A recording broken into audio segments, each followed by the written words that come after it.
The door to my luxurious beach house swung open, revealing two faces I hadn't seen in 12 years. Ella Laner, my daughter, and Gregory, her husband, stood before me with forced smiles and eyes filled with a poorly disguised desperation. Their gazes swept quickly over the interior of my new home. The Italian leather furniture, the 70 inches television, the panoramic ocean view that stretched behind me like a living painting of freedom. Mom, Ella Laner murmured, her voice trembling. We need to talk to you. For 12 long years, these two human beings had erased me from their lives as if I had never existed. 12 years without a phone call. Without a Christmas invitation, without ever meeting my own grandchildren. And now, after I had bought this multi-million-dollar house in cash, they appeared on my doorstep like ghosts from the past, returning only when they caught the scent of money. I watched them in silence, noting every detail of their worn-out appearance. Gregory tried to peek over my shoulder to see more of the interior of my seaside sanctuary. Eleanor wore a faded green dress that had seen better days, and her synthetic leather shoes showed cracks that spoke of financial hardship. Worry lines marked her forehead like furrows in dry earth, and her hands trembled slightly as she awaited my response. Talk, I repeated with a calmness that surprised even myself. How interesting, after 12 years of absolute silence. Now you want to talk. The color drained from their faces as if they had seen a ghost. Gregory cleared his throat uncomfortably, adjusting the wrinkled shirt he was wearing. It was obvious they had come straight from somewhere things hadn't gone as they'd hoped. Their eyes couldn't hide the desperation that had brought them to my door. During all those years of cruel abandonment, I had survived by selling my homemade pies and desserts at the town's farmers market. Every Sunday, while they were probably enjoying lavish family gatherings at expensive restaurants, I was standing under the relentless sun, smiling at strangers who appreciated my baking more than my own blood. My hands had grown rough from the constant work. My back had stooped from carrying heavy baskets filled with sweet hopes, but my pride never completely broke. The aroma of freshly baked desserts still lived in my most cherished memories. Finely ground cinnamon, pure vanilla extract, toasted coconut brown to the perfect color. Flavors that once filled my home when Ella Laner was little and called me the best cook in the whole wide world. Those golden days seemed to belong to another life, to another woman who naively believed that family love was unconditional and eternal. The transformation had begun gradually after Ella Laner met Gregory at that company party where she worked as a secretary. At first, he was all charm and calculated courtesy. He would call me his dear mother-in-law with that smile that never reached his eyes and praise my Christmas casseroles while secretly planning how to distance Eleanor from my influence. But little by little, I began to notice the subtle changes that seeped into our relationship like a slow poison. When Ella Laner mentioned visiting me on weekends, he always had a work emergency that required his immediate attention. When I called in the afternoons to hear her voice, he would answer the phone with an annoyed tone and promise that Eleanor would call me back, which never happened. Messages were mysteriously lost, invitations misplaced, and plans canceled at the last minute for increasingly far-fetched reasons. The exclusions began as accidental oversights that hurt, but which I could forgive. Ella Laner's graduation from her MBA program. Oh, Mom. We thought you already had other more important plans. The baby shower. For her first daughter, my granddaughter, whom I never met. It was something very intimate. Just her closest friends from college. That same granddaughter's first communion. We completely forgot to tell you. Everything was so rushed. You know how these things are. Each excuse stabbed my heart like a dagger wrapped in gift paper with golden bows. I would smile, nod my head, and pretend to understand. Their reasons perfectly. Don't worry, my love. Next time will be different. But next time never came, and my phone remained as silent as a tomb in the cemetery where my husband rested. The nights grew longer, the Sundays emptier. I cooked for one, talked to the photographs on the walls, and celebrated my birthdays with a single lonely candle stuck in a small cake I bought from Mr. Peterson's bakery. He always asked about Eleanor, and I always responded with the same lie.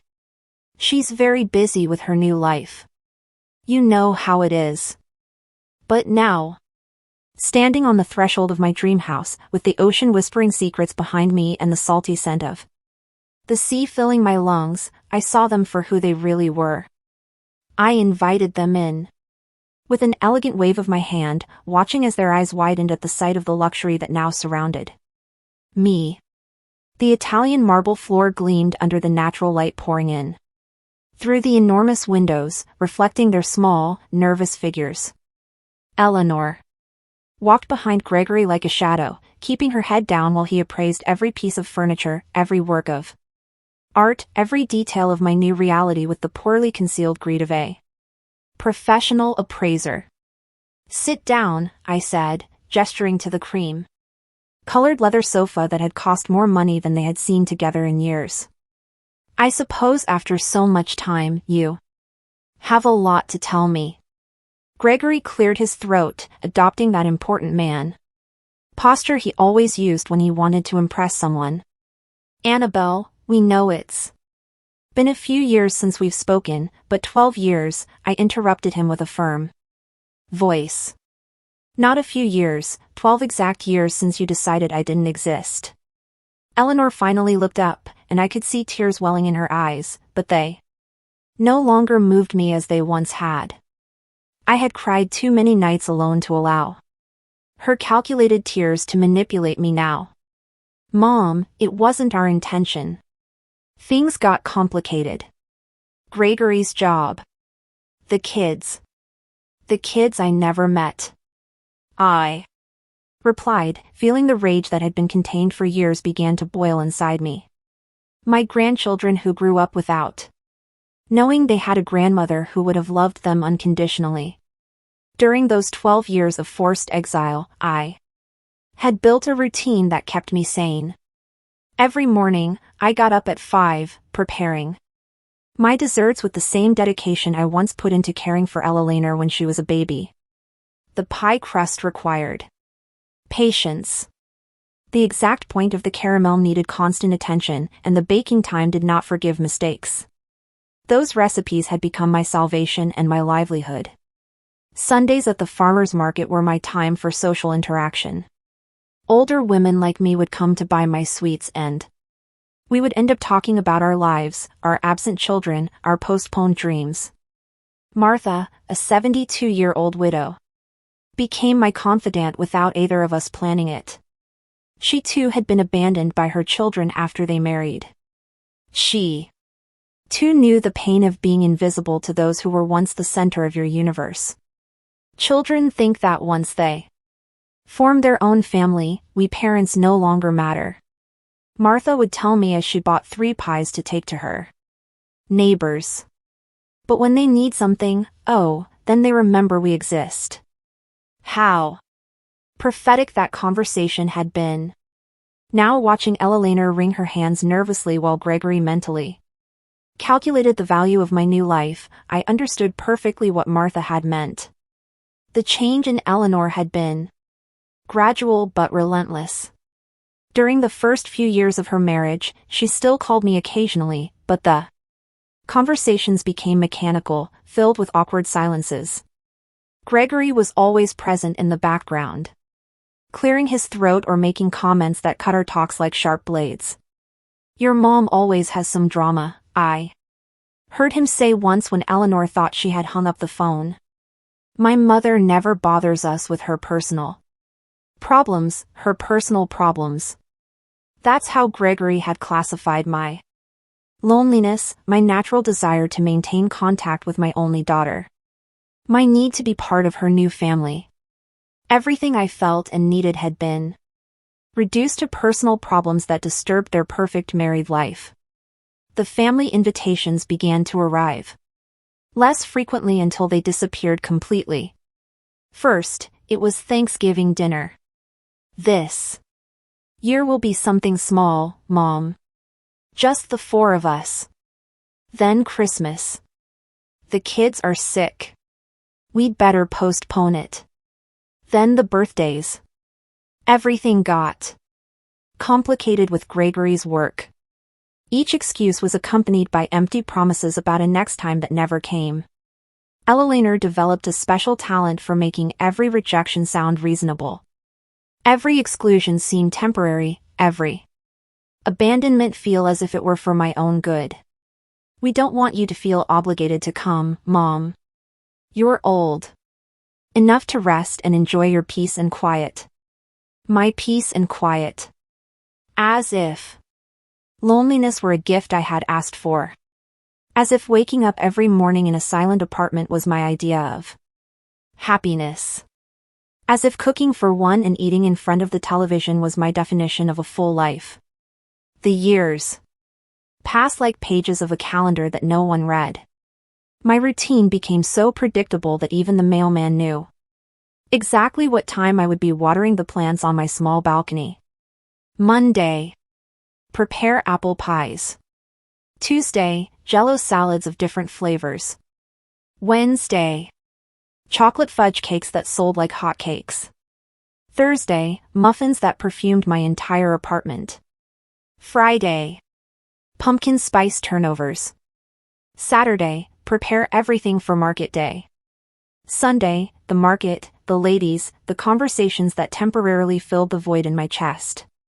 But there were also moments of such profound loneliness that I thought I would drown in it. Entire nights awake, staring at the phone that never rang, waiting for a text that never arrived. Christmases. Celebrated with television specials and a small artificial tree that I decorated by myself. New Year's Eve welcomed with a glass of lukewarm sparkling wine and the renewed hope that maybe this would be the year of the reunion. The sharpest pain came at unexpected moments when I saw whole families at the park. When I heard other grandmothers talk about their grandchildren. When I passed by toy stores and wondered what mine would like. Eleanor had had 3 children whom I knew only from blurry photos on social media that I checked. From fake accounts like a spy on my own family. Mom. Eleanor's voice brought me back to the present. We know we made mistakes. Mistakes? The word came out of my mouth like a bullet. Erasing your mother from your life for 12 years was a mistake. Denying your children the love of their grandmother was a mistake. Gregory shifted uncomfortably in his seat, finally understanding that this conversation was not going to unfold as he had planned. His eyes continued to scan my living room, calculating, evaluating, planning his next move like the expert manipulator he had always been. They weren't mistakes, I continued, feeling the truth pour from my throat like hot lava after years of being contained. They were conscious, calculated, cruel decisions. You chose to erase me from your lives as if I were an old piece of furniture that was no longer useful to you. Eleanor began to sob, but her tears no longer had the power to disarm me as they once had. I had cried alone for too many nights, wondering what I had done wrong, how I had failed as a mother, why my unconditional love had not been enough to keep my family together. Mom, please. Let us explain. Eleanor tried between sobs. Explain what? My voice rose, without my being able to control it. Are you going to explain to me why I didn't know my granddaughter when she took her first steps? Why I wasn't there when my grandson lost his first tooth? Why I spent 12 Christmases cooking for no one? While you built family memories without me? Gregory finally spoke using that condescending tone he had perfected over the years. Annabelle, we understand that you feel hurt, but families sometimes need space to grow. It was nothing personal against you. The laugh that escaped my throat sounded so bitter that even I was surprised. Nothing personal, Gregory. You turned my daughter into a stranger. You planted poison in her heart against me. You decided that I had no place in the life you were building. I remembered with painful clarity the day Eleanor communicated her final decision to me. It was a rainy Tuesday. In October, exactly 12 years ago. She arrived at my apartment with an expression I had never seen on her face before. Cold, distant, as if she were fulfilling an unpleasant obligation. Mom, Gregory and I have been talking. She began without even accepting the coffee I had prepared for her as always. We think it's better if you have less contact with us for a while. Less contact? I asked, feeling the world sway beneath my feet. What does that mean? It means you are no longer welcome in our house. It means we no longer want you to call constantly. It means we need space to be a family without external interference. External interference. That's what my own daughter had called me. As if I were a meddling neighbor, a stranger who interfered in matters that did not concern her. Not her mother, who had carried her for 9 months in her womb, who had spent sleepless nights when she had a fever, who had worked double shifts to pay for her college. Eleanor, I don't understand what I've done wrong. How I've failed you. My voice broke, but she remained impassive. It's not about what you've done wrong, Mom. It's about what's best for my marriage and my children. Gregory needs to know that I put our nuclear family first before anyone else. Anyone else? That's what I was to my daughter. Anyone else? But Eleanor, I'm your mother. I'm your children's grandmother. I'm not a stranger who threatens your marriage. Gregory says that mothers-in-law always cause problems in young marriages. He says it's better to establish clear boundaries from the beginning. Gregory says, Gregory thinks, Gregory needs. At some point, my daughter's voice had become an echo of his. Her thoughts had been replaced by his. Her heart had been reprogrammed to beat to the rhythm he set. And what about what you say? Eleanor? What about what you think? What about your heart? She remained silent. For long minutes, and for a moment I thought the daughter I had raised with so much love would return to me. But when she spoke, her voice sounded hollow, rehearsed, as if she were reciting lines from a play.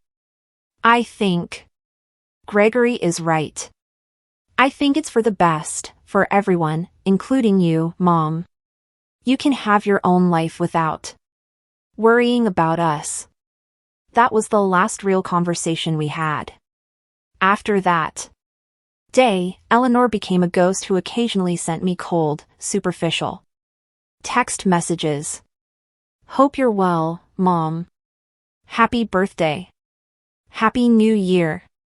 Automatic messages without soul, without love, like the ones a company sends to its customers. The first few months after that breakup were the darkest of my life. I lost weight. I lost sleep. I lost hope. Every morning, I woke up hoping it was a nightmare, that Eleanor would call to apologize, that everything would go back to the way it was. But the phone remained silent and reality grew heavier each day. It was Martha who saved me from sinking completely into depression. She appeared at my door one Sunday morning when I had been in bed for 3 days without showering, without eating more than saltine crackers and iced tea. Annabelle, get up. You have 2 choices. You can stay here dying in life for a daughter who doesn't deserve you, or you can build a new life that is worthy of you. Her words sounded harsh, but they had the force of truth. That afternoon, she helped me clean my apartment, organize my recipes, and plan my new dessert business. If you're going to Suffer, she told me as we beat the first batch of pie filling in months, do it while you're doing something productive. And so, my new life began slowly. Painfully, but with determination. Every pie I sold was a step toward emotional independence. Every satisfied customer was a small personal victory. Every dollar I earned was proof that I had value, even if my own daughter didn't see it. Sundays at the market became my weekly therapy. The ladies who bought my desserts became my new chosen family. We shared stories of ungrateful children, of marriages that divided families, of the loneliness of being a mother in a society that discards you when you are no longer useful. My son tells me I'm too dramatic when I complain that he doesn't visit. A lady named Joanna told me while trying my mango jello. But it's not drama. It's real pain. It's the basic human need to feel loved and valued by those you brought into the world. Now sitting in my living room, which cost more than everything Eleanor and Gregory owned together, I remembered every tear, every sleepless night, every lonely birthday, and I saw them there, small and desperate, looking for something from me after having turned their backs on me for more than a decade. So after 12 years of silence, I said with a controlled voice, "What exactly brings you to my door?" "Gregory." And Eleanor exchanged a meaningful look. Finally, he cleared his throat again. "Annabelle, the truth is we're going through a very difficult time. A very difficult time." I repeated his words slowly, savoring the irony as if it were bitter honey. "What an extraordinary coincidence that you come looking for me just when you have problems, after 12 years of considering my existence irrelevant to your perfect lives." Gregory shifted uncomfortably on the sofa, clearly preparing the speech he had rehearsed during the drive to my house. His eyes avoided mine as he formulated the words he thought would soften my heart. "The construction company went bankrupt 6 months ago," he finally confessed. "We lost all our savings. The house is in foreclosure. Eleanor had to quit her job to take care of the kids because we can't afford daycare. We're living with my parents, but they have financial problems, too." Eleanor nodded desperately, as if confirming their misfortune would automatically generate my compassion. "Mom, the kids ask why they don't have their own room, why Dad is always angry. Why Mom cries at night, we don't know what to do." "Ah," I said, leaning back in my Italian leather armchair. "So now I'm useful. Now I exist, now I'm part of the family. How convenient." During those 12 years of ostracism, I had developed a special ability to read between the lines, to detect emotional manipulation, to protect myself from people who only approached when they needed something. The ladies at the market had taught me that children often return to their parents when life hits them, not out of genuine love, but out of pure convenience. "It's not like that, Mom," Eleanor protested, her voice breaking. I've always loved you. I've always thought of you. It was just that. The circumstances. I interrupted her with a smile that didn't reach my eyes. "Let's talk about circumstances, Eleanor. When your first son had pneumonia 8 years ago and was hospitalized for a week, where was I? When your second son broke his arm playing soccer 5 years ago, did you call me? When your youngest daughter had problems at school last year, did you think to ask her grandmother for advice?" Each question was an arrow aimed at the center of her guilt. Eleanor palled with each one because she knew the answer was the same. She hadn't thought of me at any difficult moment in their lives. Only now when they needed money, when their world was crumbling financially, had they remembered they had a mother. "We knew you had financial problems," Gregory muttered, trying to justify the unjustifiable. "We didn't want to be a burden to you when you could barely support yourself selling desserts." The audacity of his comment left me speechless for a moment. Not only had they justified my exclusion because of my poverty, but now they had the nerve to admit it openly, as if it were a valid reason to abandon a loved one. I see, I said with a calmness that surprised me. So, I wasn't good enough for you when I was poor, but now that you know about my new financial situation, I'm suddenly valuable enough to receive a visit. The truth about my economic transformation was something they couldn't imagine. 3 months ago, while preparing pies for the Sunday sale, I received a call that changed my destiny forever.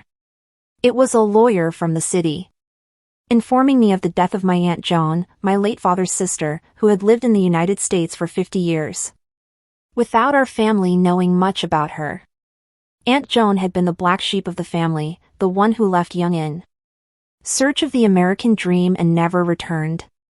For decades, we only received occasional Christmas postcards, but we never really knew how she had fared in life. It turned out she had done extraordinarily well.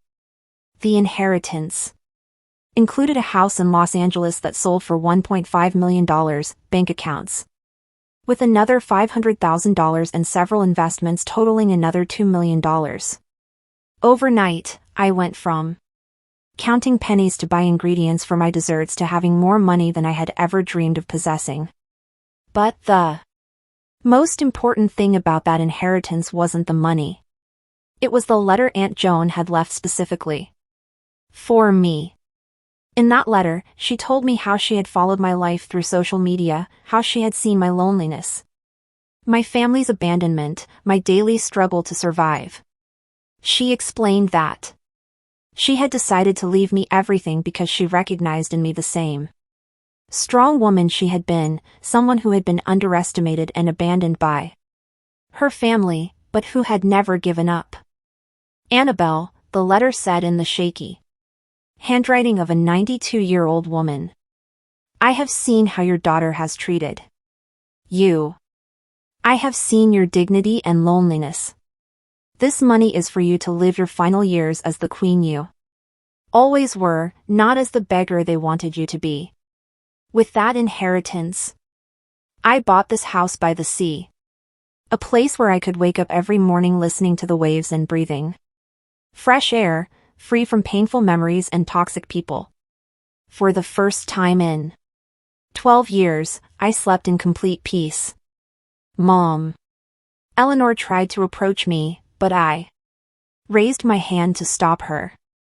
I know we made terrible mistakes. I know we hurt you in unforgivable ways, but we're family. Blood. Blood. I interrupted with a bitter laugh. Eleanor.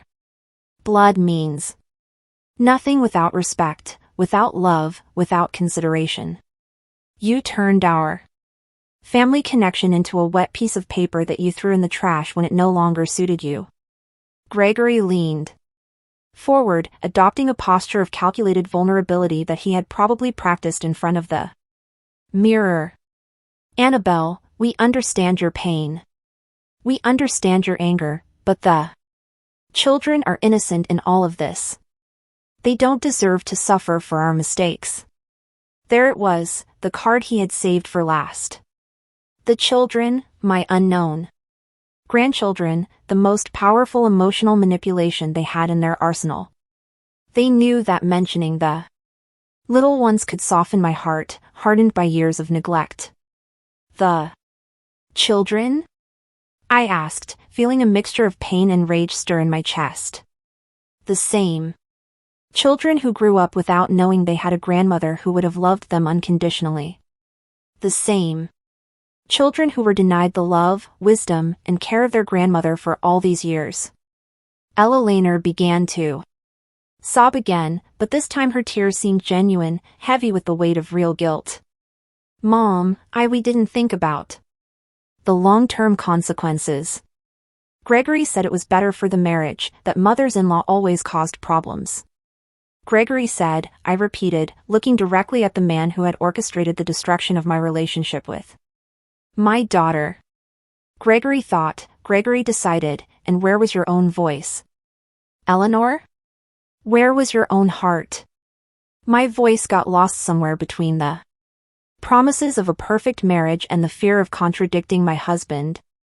Eleanor admitted with an honesty that momentarily disarmed me. But Mom, now I realize everything we lost. The kids ask why they don't have a grandmother because their friends talk about their grandmothers and they don't know any.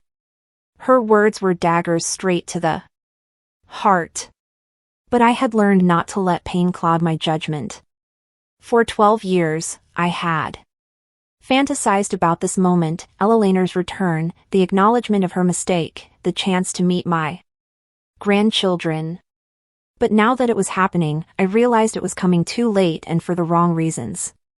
Do you know how many of my grandchildren's birthdays I missed while you were building your perfect family without external interference? I asked, my voice hardening with each word. Do you know how many nights I stayed awake imagining what their voices, their laughs, their personalities would be like? Do you know how many toys I bought and stored in a box, waiting for a day that never came? Gregory shifted nervously, clearly uncomfortable with the direction the conversation was taking. His plan of emotional softening wasn't working as he had hoped, and I could see him mentally calculating his next manipulative move. Annabelle, we understand you're hurt. He intervened with that condescending voice he had perfected over the years. But now we can change all that. The children can meet you. They can spend time with you. We can be a family again. A family? I repeated, savoring the irony of his words. You mean the kind of family where the grandmother is welcome only when she has money to solve the problems of irresponsible adults? The house filled with a tense silence. Through the large windows, I could see the ocean waves breaking against the rocks, a constant reminder of my new freedom and my hard-won independence. This place represented everything I had achieved without them, everything I had built from the ashes of my abandonment. During these 3 months living by the sea, I had developed a completely new routine. I woke up each morning to the sound of seagulls, not to the silent cry of loneliness. I prepared my coffee in a kitchen equipped with the best appliances, not in the small space where I used to count every penny for basic ingredients. I walked along the beach at sunset, feeling the sand between my toes and the salty wind in my hair, free from the emotional heaviness I had carried for years. I had also started helping other older women who, like me, had been abandoned by their families. Martha had moved into an apartment near my house, and together we had created a small support group for ladies in similar situations. On Wednesday afternoons, we would gather in my living room to share stories, emotional survival strategies, and of course, my homemade desserts. Freedom, Martha had told me during one of those meetings, is realizing that you don't need the approval of those who hurt you to be happy. Her words had resonated in my heart like a bell of truth. For the first time in decades, I was living for myself. Not waiting for calls that never came. Not cooking for children who didn't visit. Not dreaming of family reunions that existed only in my imagination. Mom. Eleanor approached the edge of my armchair, her eyes red from crying. No, I don't deserve your forgiveness. I know I don't deserve a second chance. But I swear on my children that if you help us now, things will be different. I will be different. Different how? I asked, keeping my voice cold and controlled. Different until you solve your financial problems and don't need me anymore. Different until Gregory decides again that I'm an interference in his perfect marriage. Gregory stood up abruptly, finally showing his true nature when he realized his manipulation strategy wasn't working. Look, Annabelle, I understand you have resentments, but the reality is that we all make mistakes in families. The important thing is to move on, not to get stuck in the past. His comment was like a slap in the face. After 12 years of deliberate abandonment, he had the audacity to minimize my pain as getting stuck in the past, as if my suffering were a whimsical choice rather than a direct consequence of their cruel actions. Move on. I stood up from my armchair, feeling all my dignity rise like a steel tower. Gregory, I have already moved on. I built a new life without you. I found peace without your presence. I discovered my worth without your validation. Eleanor covered her face with her hands, sobbing with a desperation that would have broken my heart years ago. But the heart they had known had died slowly. Over 12 years of indifference and had been reborn as something stronger, wiser, more selective with its love. You don't understand, do you? I continued, walking toward the window overlooking the ocean. You came here expecting to find the same broken woman you abandoned 12 years ago. You expected to find someone so desperate for family love that she would be willing to pay any price for a few crumbs of affection. The truth was that during the first few years after their abandonment, I would indeed have been willing to pay any price. I would have mortgaged my soul for a phone call from Eleanor. I would have sold everything I owned for an afternoon with my grandchildren. I would have begged for forgiveness for offenses I never committed just to be part of their lives again. But time and pain had taught me valuable lessons about self-love and personal dignity. The afternoons with Martha and the other ladies had shown me that family abandonment was more common than I thought, and that surviving it was not only possible but could be the beginning of a more authentic and satisfying life. For years I blamed myself. I confessed, still looking out at the ocean. I thought I had failed as a mother, that I had been too meddlesome, too present, too loving. I tortured myself, looking for the exact moment I lost my daughter. I turned to face them directly, and I could see how my words were affecting them in different ways.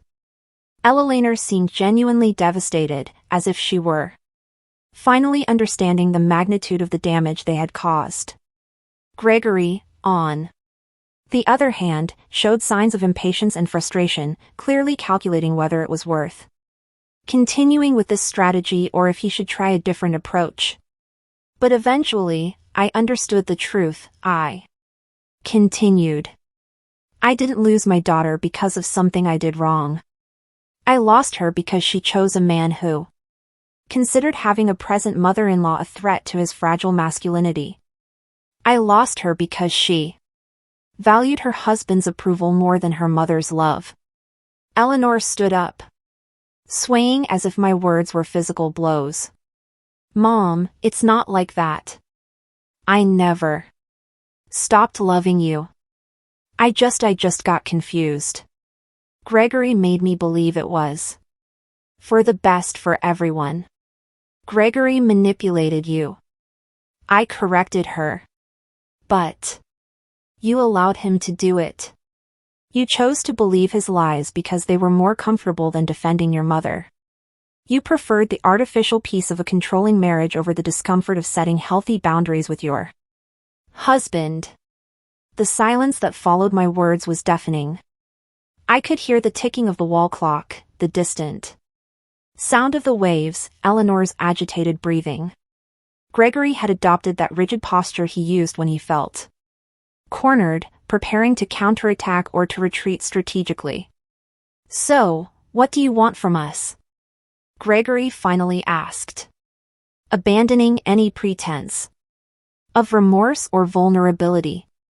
Do you want us to grovel? Do you want to humiliate us as revenge for the past? His question revealed exactly what I had expected for him. It wasn't about repairing emotional damage or rebuilding family relationships. It was a transaction, a negotiation where he expected to pay the minimum price necessary to obtain the maximum financial benefit. I don't want your humiliation, Gregory, I replied with a serenity that surprised me. What I want is something you probably can't give. Genuine respect, unconditional love, and the acknowledgement that you spent 12 years treating me like I was garbage. Eleanor rose from the sofa with trembling movements, approaching me with her hands extended as if she wanted to touch me, but didn't dare. Mom, I can give you that. I do recognize all the harm we did to you. I've spent these last few months awake at night, remembering every cruel moment, every call I didn't return, every invitation I never sent. These last few months, I interrupted, noticing the specificity of her confession. What happened exactly 3 months ago that made you remember you had an abandoned mother? The color drained from her face as if she had been caught in a lie. Gregory shot her a warning look, but it was too late. I had detected the inconsistency in her story of spontaneous repentance. Eleanor stammered, desperately searching for the right words. You found out about my inheritance. I completed the sentence for her, feeling all the pieces of the puzzle fall perfectly into place. Someone told you about my new house. About my new financial situation. That's why you're here. Not for love, not for genuine remorse, but because you discovered that the mother you abandoned now has money. Gregory tried to take control of the situation again, but his mask of vulnerability had cracked completely. Annabelle, that's not true. Of course, we heard about your good fortune, and we're glad to know you're well, but we came. Why did you come? Because you're broke. I interrupted with a coldness that cut like a blade. You came because you desperately need money and I am your last resort. You came because you calculated that 12 years of abandonment could be forgiven with a few well-acted tears and empty promises of reconciliation. The truth about how they had found out about my new situation had come to me the week before through Martha. Her niece worked at the bank where my inheritance transfer had been handled, and had overheard conversations about the lady who sold pies and now had millions of dollars. Gossip travels fast. In small towns, especially when it involves such dramatic economic transformations. It was Mr. Peterson from the bakery who told half the town, Martha had explained during one of our coffee afternoons. He says Eleanor and Gregory have been asking around about you, wanting to know if it's true you got rich overnight. That information had been like a vaccine against any romantic hope I might have harbored for a genuine reunion. When I saw them appear at my door, I already knew exactly why they were there and what they wanted from me. Mom, yes, we found out about your inheritance, Eleanor finally admitted, tears streaming down her cheeks. But that doesn't mean we're here just for the money. We're here because we realized we made the biggest mistake of our lives. You realize now? I asked, walking to the kitchen and pouring myself a glass of cool water. You didn't realize during the 12 years I spent crying over your absence. You didn't realize when I spent 3 consecutive Christmases in the hospital with pneumonia because loneliness had weakened my immune system. You didn't realize when I had to sell my wedding jewelry to pay for medication. Each revelation was a bomb that exploded in the tense silence of my living room. Eleanor knew nothing about my illnesses, my financial crisis.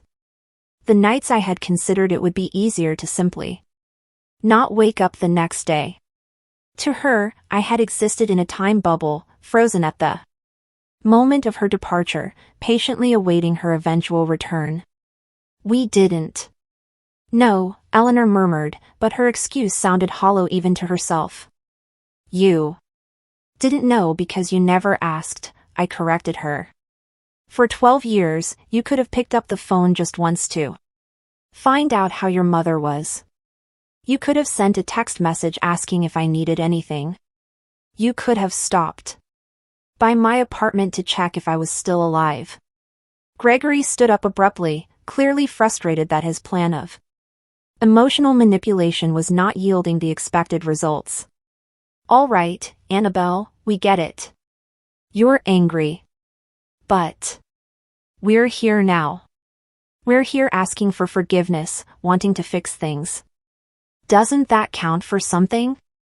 His question revealed the depth of his misunderstanding of the damage they had caused. For him, forgiveness was something that could be obtained by simply showing up and apologizing. As if 12 years of emotional abandonment could be erased with one uncomfortable conversation. What counts, Gregory, is the moment you decided to come. You didn't come when I needed you.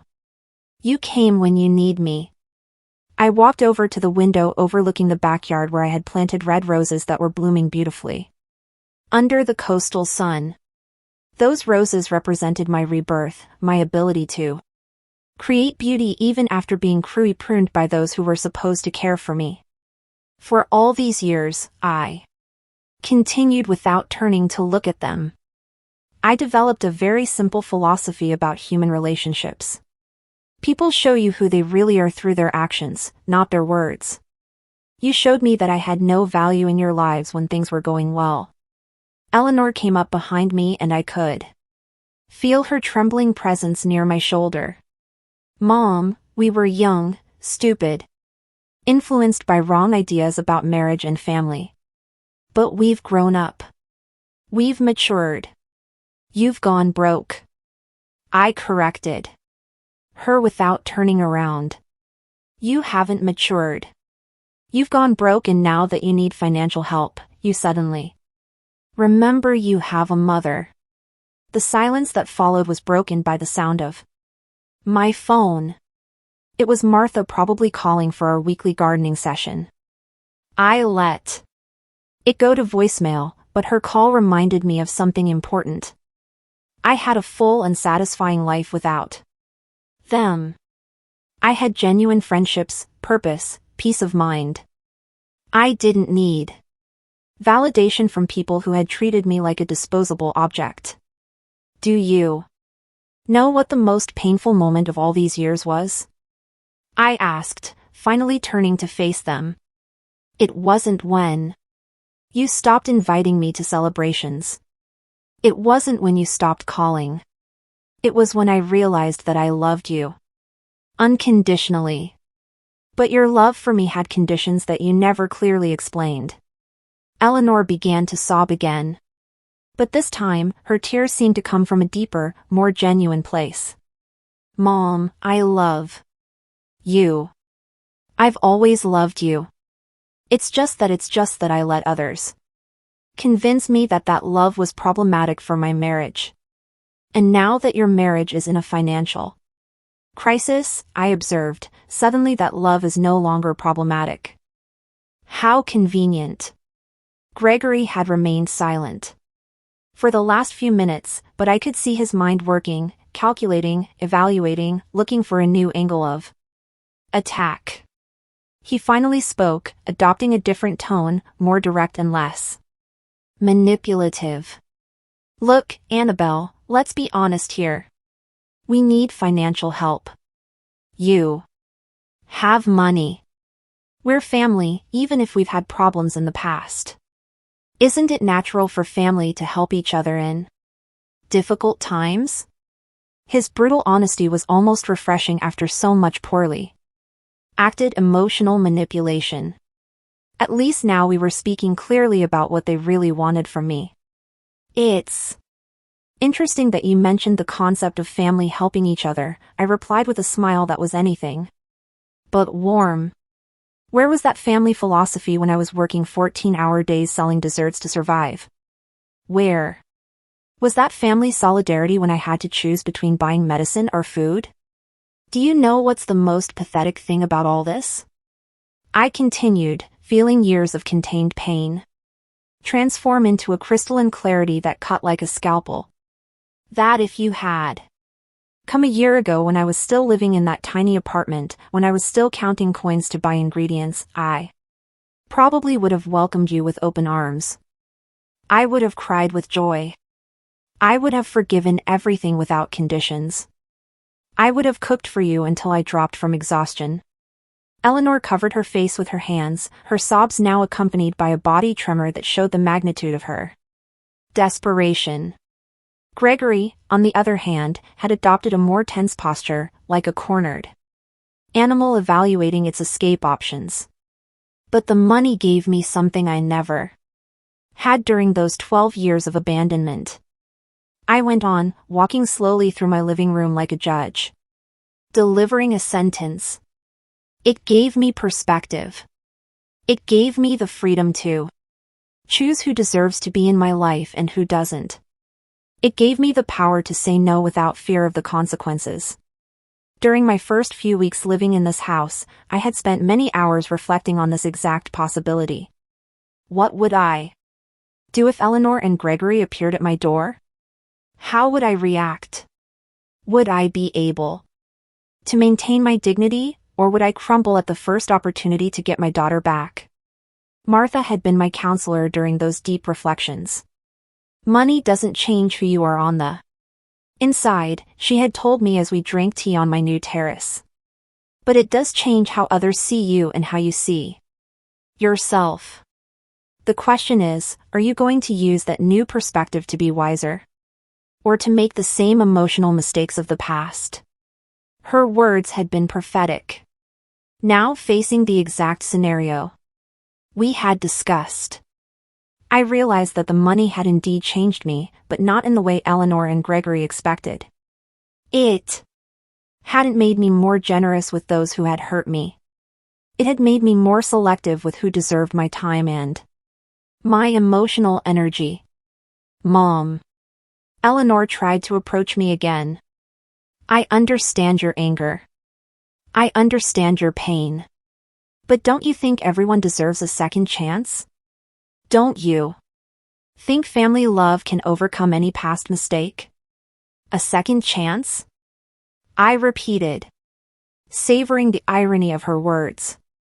Eleanor, you had thousands of opportunities over 12 years to rectify your mistake.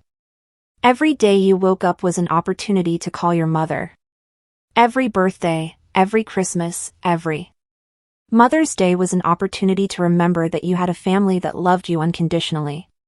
Gregory shifted restlessly, clearly calculating whether he should intervene or let Eleanor continue with her strategy of emotional appeal. His eyes continued to scan my house, evaluating, calculating, probably estimating how much money he might need to solve his problems and how much they could ask me for without seeming too greedy. The difference between a second chance and a 100th chance, I continued, is that second chances are given out of love. 100th chances are given out of desperation. You are not here for love. You are here for financial desperation. Eleanor slumped onto the sofa as if my words had been physical blows. You're right, she murmured in a broken voice. You're absolutely right. We are terrible hypocrites. We are selfish. We are everything you say we are. Her admission of guilt might have been moving if it hadn't been accompanied by the obvious expectation that acknowledging her mistakes would automatically result in my forgiveness and, more importantly, my financial help. Acknowledging your mistakes is only the first step, Eleanor. I explained with the patience of a teacher explaining basic concepts to a slow student. The second step is accepting the consequences of those mistakes. And the consequences of abandoning your mother for 12 years don't disappear just because you need money now. I went to the kitchen and started making coffee. Not because I wanted to prolong this visit, but because I needed a moment to process the surrealism of the situation. After so many years dreaming of this reunion, the reality was much colder and more calculated than I had imagined. While the coffee was brewing, I could hear urgent whispers between Eleanor and Gregory in the living room. I couldn't make out the exact words, but the tone was clearly one of strategy and negotiation.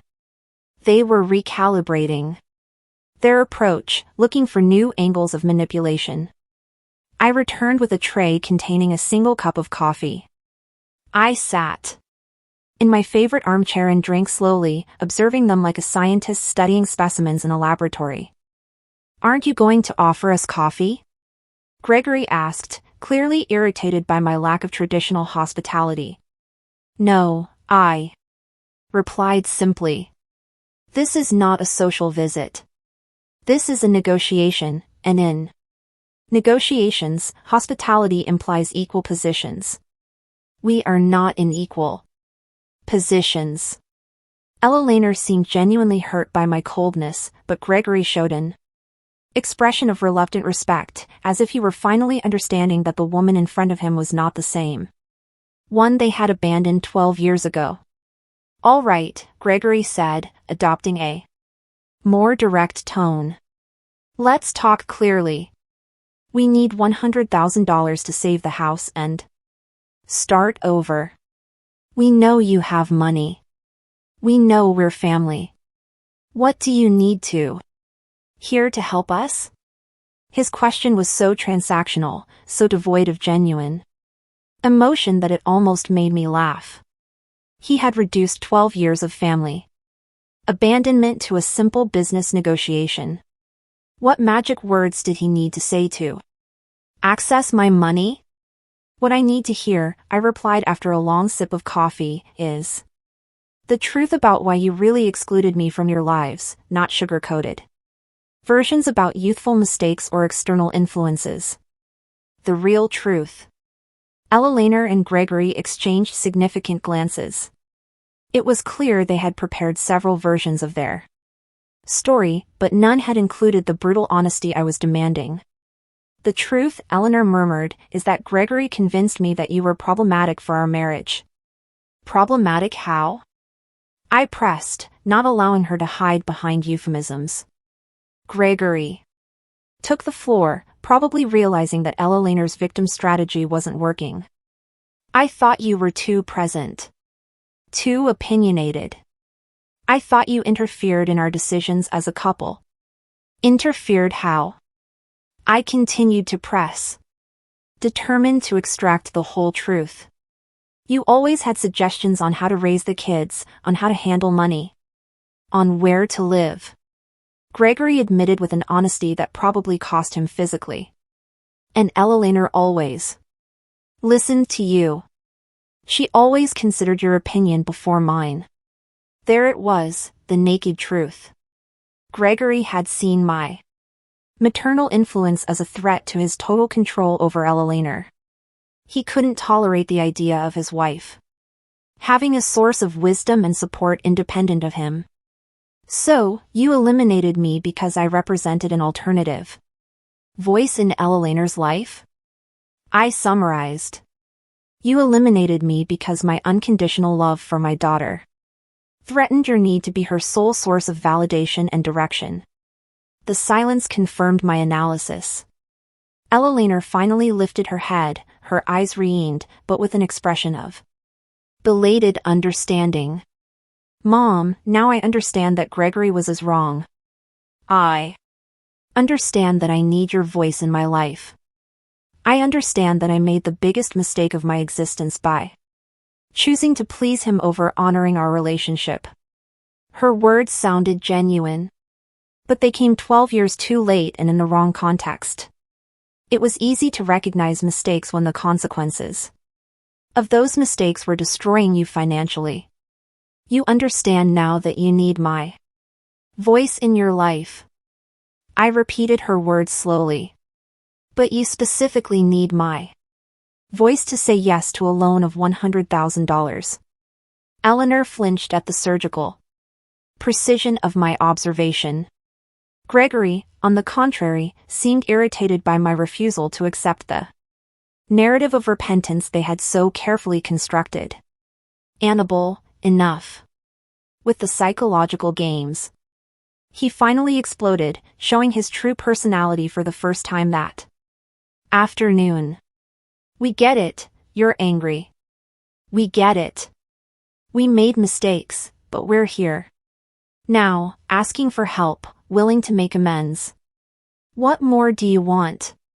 His outburst was exactly what I had been waiting for.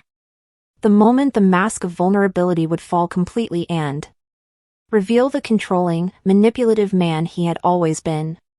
The same man who had convinced Ella Laner that a mother's love was a threat to her marriage. What I want, Gregory, is something you will never be able to give me, I replied with a calm that contrasted dramatically with his agitation. I want 12 years of my life back. I want to have known my grandchildren since they were babies. I want to have been present for their first steps, their first words, their first days of school. I got up from my armchair and walked to a bookshelf where I kept the few family photographs I had saved from my previous life. I took one in particular, Eleanor at 5 years old, smiling with no front teeth, hugging my leg with pure adoration in her eyes. This little girl loved me unconditionally, I said, showing them the photograph. This little girl called me her best friend, her hero, her favorite person in the whole world. What happened to this little girl, Ella Laner? Ella Laner looked at the photograph with an expression of such intense pain that, for a moment, I thought she would faint. That little girl grew up and became a weak woman who allowed an insecure man to destroy the most valuable thing she had in her life. Her answer surprised me with its brutal honesty. It was the first time all afternoon that she had shown a real understanding of the magnitude of what she had lost, not just what she needed to recover to solve her current problems. Exactly, I confirmed, returning the photograph to its place. And now that weak woman comes looking for the mother she abandoned, not because she has found her strength in her independent voice, but because she needs money. Gregory stood up abruptly, clearly frustrated with the direction of the conversation. You know what, Annabelle? Maybe you were right from the beginning. Maybe you are too dramatic, too complicated. Maybe it was for the best that we got away from all this emotional drama. His words were like an unexpected gift.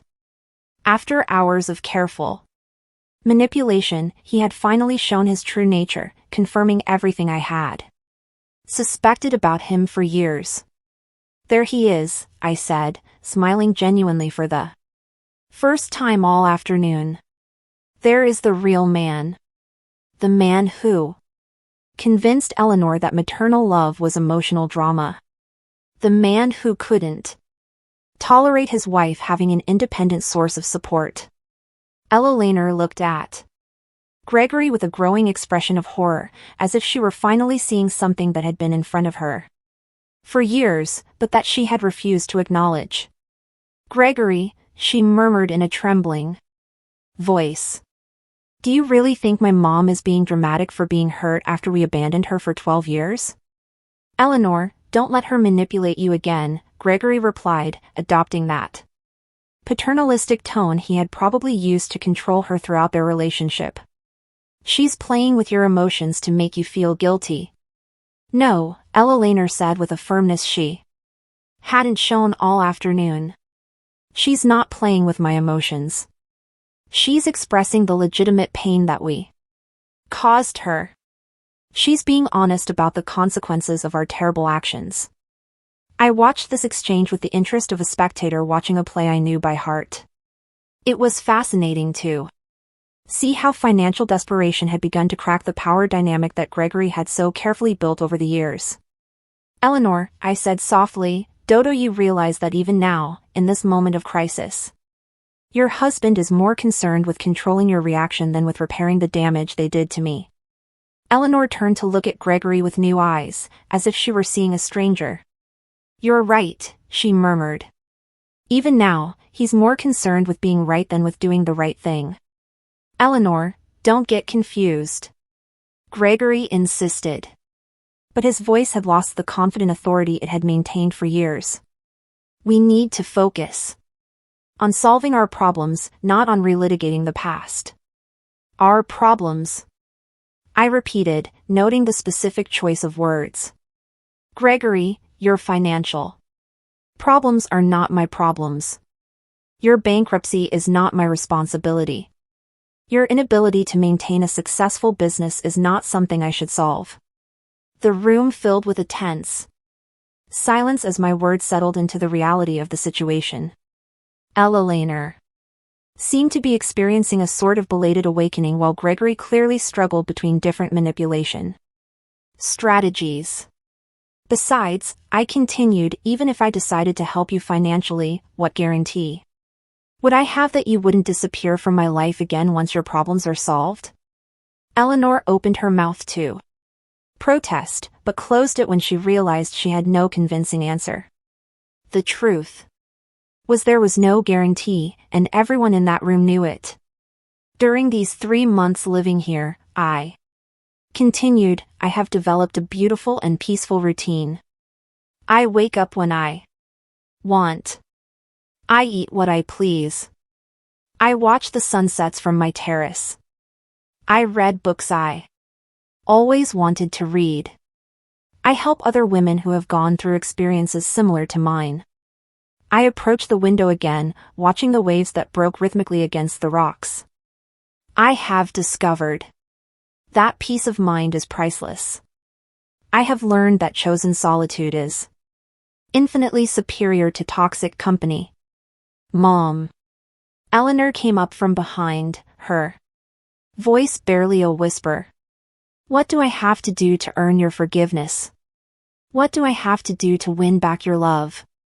I turned to face her, seeing in her eyes a desperation that went beyond the financial crisis. For the first time, she seemed to be understanding that she had lost something much more valuable than money or property. Eleanor, I said with a deep sadness I hadn't expected to feel. My forgiveness is not for sale, and my love was never lost. The problem is that you turned our relationship into a business transaction the day you decided I was only valuable when I was useful to you. Gregory, seeing that he was losing control of the situation, tried one last desperate approach. Annabelle, if you don't help us, the children are going to suffer. They're going to lose their home. They're going to have to change schools. They're going to live in poverty. Can you really sleep peacefully knowing that your own grandchildren are suffering? His final appeal was the card he had saved for the last moment. Guilt related to the well-being of the children. It was a calculated strategy to touch the most sensitive nerve of any grandmother. Gregory, I replied with a serenity that surprised me. The children are going to suffer because of the irresponsible decisions of their parents, not because of my refusal to rescue them from the consequences of those decisions. You created this crisis, didn't you? Not me. Ella Laner began to cry again, but this time her tears seemed to come from a deeper understanding of what she had truly lost over all these years. The children are going to suffer, I continued, feeling each word hang in the air like a final sentence. But they are going to suffer the consequences of having parents who prioritized pride over family love, who chose control over connection, who considered money more important than relationships. Eleanor completely collapsed onto the sofa, sobbing with an intensity that would have broken my heart years ago. But the heart that beat in my chest now had been forged in the fire of 12 years of abandonment and had emerged stronger, wiser, more selective. Mom, she whispered through her tears. What can I do? Tell me, what can I do to fix this? Eleanor, I replied with a deep but serene sadness. Some things in life can't be fixed. Some decisions have permanent consequences. You decided that I wasn't valuable enough to keep in your lives when everything was going well. You can't expect me to now consider you valuable enough to rescue you when everything is going wrong. Gregory stood up with brusque movements, his frustration finally overflowing into pure anger. You know what, Annabelle? You're right.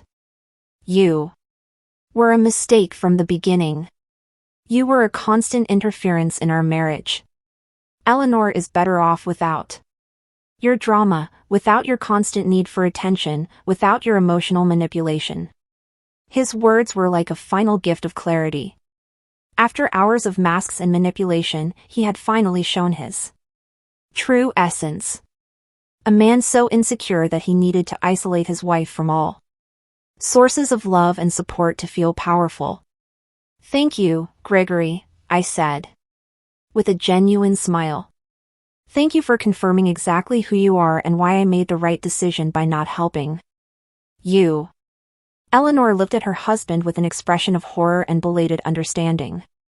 "Gregory, did you really just call my mother's legitimate pain drama? Did you really just confirm that you manipulated me to push her away?" "Eleanor, don't let her confuse you with her mind games," Gregory insisted. But his voice had lost all authority. "We need that money. We need to save our family." "Our family," I repeated, walking toward the front door, "was destroyed 12 years ago when you decided that a loving mother-in-law was more dangerous than emotional bankruptcy. Now you are reaping what you sowed." Eleanor stood up, staggering, following me to the door with uncertain steps. "Mom, please. I swear if you help us now, everything will be different. I will be different. I will set boundaries with Gregory. I will defend our relationship." "Eleanor," I said, placing my hand on the doorknob, "you are promising to be different under extreme financial pressure. You are promising changes you haven't managed to make in 12 years of marriage. Why should I believe that this crisis will magically turn you into better people?" Gregory approached, adopting a more aggressive stance. "Annabelle, you're going to regret this decision. We're going to tell the whole town how you abandoned your own family in their time of need. We're going to make sure everyone knows what kind of mother you really are." His threat was so predictable, it almost made me laugh. It was the last desperate card of a manipulator who had lost all his power, the threat of destroying my social reputation. "Gregory," I replied with a calm that visibly disarmed him, "the town already knows exactly what kind of mother I am. They know that for 12 years I worked to the point of exhaustion, selling desserts to survive. They know I never spoke ill of you despite your abandonment. They know I maintained my dignity even in poverty." I opened the door wide, feeling the sea breeze fill my home with fresh, purifying air. What they are going to discover now is what kind of children and son-in-law you are. They are going to discover how you treated a loving mother for 12 years and how you only showed up at her door when you needed money. Eleanor stopped at the threshold, turning to look at me one last time. In her eyes, I saw something I hadn't seen in years. Respect. Respect mixed with pain, with regret, with a belated understanding of what she had lost. "Mom," she murmured, "I hope one day you can forgive us. I hope one day we can find a way to heal all this damage." "Eleanor," I replied with a sadness that spanned decades of pain, "forgiveness is not about forgetting the past. It's about freeing yourself from the weight of resentment. I have already freed myself. What you need is not my forgiveness. It's to learn to live with the consequences of your decisions." Gregory left first, clearly furious and defeated. Eleanor followed him slowly, turning back several times as if she wanted to say something more, but the words never came. I watched them walk to their old battered car, their small, insignificant figures against the backdrop of the infinite ocean.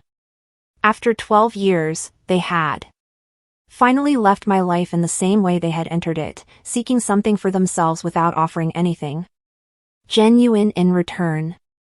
I closed the door gently and returned to my living room, where the silence felt like a blessing.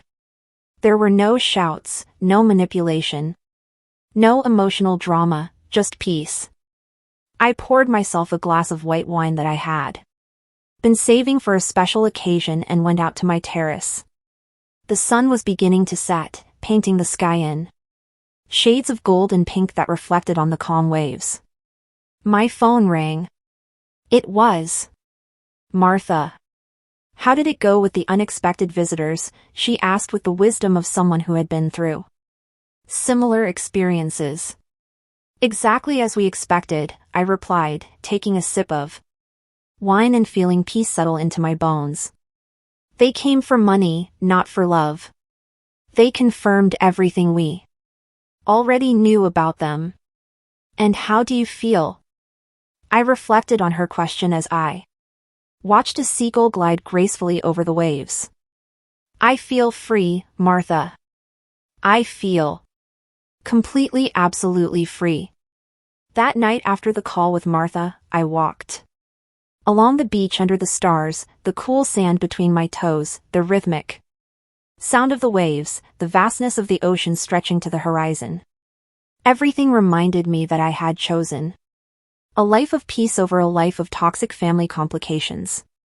In the following days, the news of Eleanor and Gregory's visit spread through the town as I had predicted, but the reactions were the exact opposite of what Gregory had expected. The ladies at the market expressed their support, many sharing similar stories of children who only appeared when they needed money. You did the right thing, Annabelle, Mr. Peterson from the bakery told me when I went to buy bread a week later. A mother who respects herself teaches her children to respect her, too. 2 months later, I received a text message from Eleanor. It was simple, without manipulation, without requests. Mom, I'm in therapy. I'm learning about toxic relationships and healthy boundaries. I hope that one day when I'm truly ready to be the daughter you deserve, you might consider getting to know me again. I love you. I didn't reply immediately. Instead, I saved the message and continued with my new life, my mornings of gardening, my afternoons helping other older women, my evenings in contemplative solitude. Maybe one day, Eleanor would truly find her independent voice. Maybe one day she would learn to set healthy boundaries with Gregory. Maybe one day we could build a relationship based on mutual respect instead of desperate need. But until that day, if it ever came, I would continue to live my full and dignified life, surrounded by the infinite ocean. Which reminded me daily that some currents are too strong to be changed, and that wisdom lies in learning to navigate calmer waters. The money had given me many things, but the most valuable was not the house or the luxuries. It was the ability to choose who deserved my time, my energy, and my love. And I had chosen wisely. If you enjoyed my story, you can support me by sending a super thanks so I can write more stories like this. Thanks a lot in advance. What about you? What would you do in this person's shoes? I'd really love to hear your thoughts. So, drop them in the comments. I'm always curious to know what you think. Oh, and let me know where you've heard this story. If you want to hear more life stories like this, like the video and subscribe to my channel. There are many more waiting for you. Big hugs and see you next.